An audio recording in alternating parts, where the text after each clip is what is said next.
Hi friends, welcome to Sai Kumari kitchen. ఈరోజు మన వీడియోలో పల్లీలతో వేపుడు శనగపప్పుతో చట్నీ ఎలా చేసుకుందామో చూద్దాం. దానికోసం ముందుగా కావాల్సినవి 2 స్పూన్స్ వేపుడు శనగపప్పు, 2 స్పూన్స్ పచ్చి శనగపప్పు, 2 స్పూన్స్ వేరుశనగ గుళ్ళు, పచ్చిమిర్చి. ముందుగా స్టవ్ వెలిగించుకుని 2 స్పూన్స్ ఆయిల్ వేసుకోవాలి. ఆయిల్ బాగా హీట్ అయిన తర్వాత 2 స్పూన్స్ పల్లీలు, 2 స్పూన్స్ పచ్చి శనగపప్పు వేసుకుని బాగా దోరగా వేపుకోవాలి. దోరగా వేగిన తర్వాత మన స్పైసీనెస్కి సరిపడా పచ్చిమిర్చి కూడా వేసుకోవాలి. మా పిల్లలు స్పైసీనెస్ తక్కువగా తింటారు కాబట్టి నేను తక్కువగానే వేసుకుంటున్నాను పచ్చిమిర్చి. పచ్చిమిర్చి కూడా వేసుకుని బాగా దోరగా వేపుకోవాలి. ఇలా దోరగా వేగిన తర్వాత 2 స్పూన్స్ వేపుడు శనగపప్పు కూడా వేసుకుని ఒక 5 నిమిషాలు బాగా వేపుకోవాలి.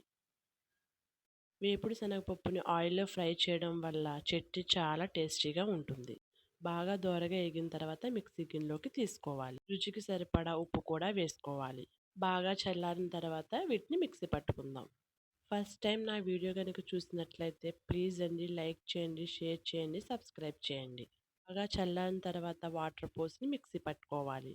మిక్సీ పట్టుకున్న తర్వాత నీకు పోపు వేసుకుంటే చాలా రుచిగా ఉంటుందండి.